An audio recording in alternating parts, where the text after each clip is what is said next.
Peace I leave with you, peace I give to you. Peace. Rejoicing in the resurrection, we recall the peace that was promised. Today's gospel comes from the sections of the gospel in Jesus' final sermon, preparing for his last days. So when we, in Eastertide, we reflect on that sermon that we now understand because of the resurrection. You will not understand it, but when things come, now you will. So we reflect, we go back in order to go forward. And in the Eastertide, we reflect on this peace that Jesus promises. Breathing on his disciples, he gives them peace. But what is the nature of the peace that is promised? What is the nature of peace? I want to give you this morning just 3 images of this peace that Jesus promises, that you might rejoice in all. Peace strikes us instantly as the absence of conflict. Amid all of the anxieties, the violence, the war, and the cruelty of the world, peace comes to us first as the end of all of that. When we can finally see a glimmer of the holy city, Jerusalem, coming down and putting an end to the cruelties and the pain of the world. It's the absence of conflict. In 1914, shortly after hostilities had broken out, or several months after hostilities had broken out on the Western Front in World War I, there were Christmas truces. 100,000 troops participated in one form or another in a Christmas truce, where the war of attrition that was just beginning in World War I was set aside, if only for a day, so that prisoners could be exchanged, souvenirs and gifts could be given, and soccer could be played in no man's land. Even amid one of the Great War, the war that would end all wars, a war that untold that it had seen such attrition, no death and violence had been seen like that. But even in the midst of that, humans retained the capacity for peace, to set aside cruelty and war for even a moment, even for a day, to look for a glimmer of the peace that was promised. Peace is that space amid anxiety and pain and sorrow, where all of that goes away. That gives us a glimmer of a future day when it ends forever. Peace is the absence of conflict, of a break, a window to the promised reality of God. But peace is the absence of conflict, brings that part of us up that doesn't like conflict. It's willing, all too willing, to paper over things for the sake of a peace of one kind or another. Martin Luther King Jr. joined the prophets of old in condemning those who proclaimed peace, peace, when there was truly no peace. Martin Luther King was condemned as an outside agitator who was disturbing the peace, so that was no peace. King, in his letter from a Birmingham jail, said that I'm not an outside agitator. The absence of conflict is not what we're talking about, but the presence of justice.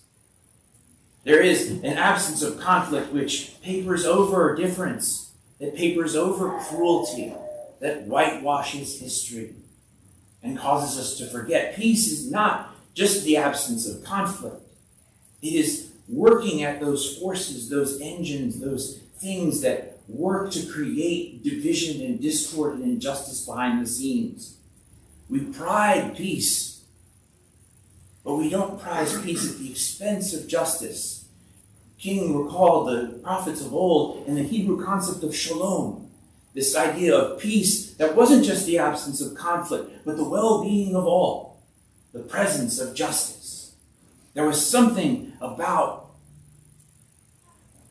yes, attractive about just putting aside conflict, but sometimes there is conflict we need to talk through, we need to work through, we need to even fight through for the justice and the true peace on the other side.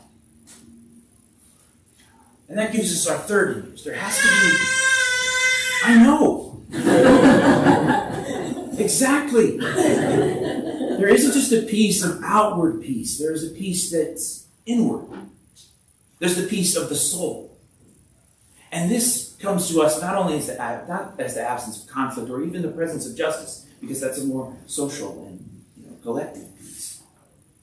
But there has to be something that drives us toward the glimmer of peace where we can find it, toward the work of justice where it's needed. And this is the courage of our convictions. You see, Jesus is speaking to the apostles, to the 12 disciples here. And I would argue, the women and other parts of the crowd that were there, but the 12 could pride of place for symbolic reasons. And all of the 12, save for St. John, traditionally found martyred, traditionally sacrificed for their idea, for their love of God. See, there wasn't just a peace that was the absence of conflict or even the presence of justice. There was an inner peace, a courage of conviction. Jesus tells his disciples gathered there, do not let your hearts be troubled. Do not be afraid. You are in touch with something that's far more important and greater and more powerful than your fears. Remaining in touch with that, you will be afraid, but that fear won't overcome you. The Spirit will lead you into all things. The Spirit that moves and breathes will give you the power to understand what the absence of conflict looks like, what true peace and true justice are for, and will give you the power to overcome your fears of conflict, your fears and anxieties about what it might take to get at peace, and will give you the courage of your convictions. Will give you the courage to not run away when the time comes. All of the disciples enjoyed that, understood that they were in touch with something that was more important than what the world had to give, and were willing to sacrifice ultimately, as so many have, for that. St. John, however, didn't have to do that. That doesn't mean that he wasn't called to martyrdom. It doesn't mean he didn't have the courage of his convictions. He just, by the grace of God, enjoyed the comfort that came with courage. The absence of conflict, the presence of justice, but also the presence of soul, of courage. This is the kind of peace that we strive for. One that is greater than our anxieties. One that is greater than our fears.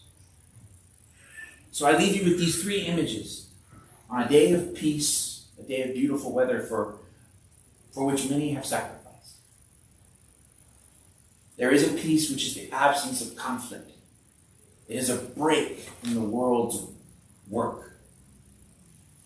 A break, a glimmer of what is ultimately our destiny. Peace. Peace is also the presence of justice.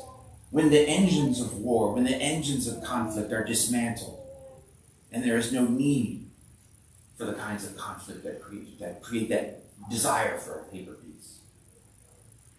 And finally, peace is the peace of our inner souls, where we discover the courage that is greater than our fears, the convictions that are greater than the world's desires. Peace I give to you, God's peace I leave with you.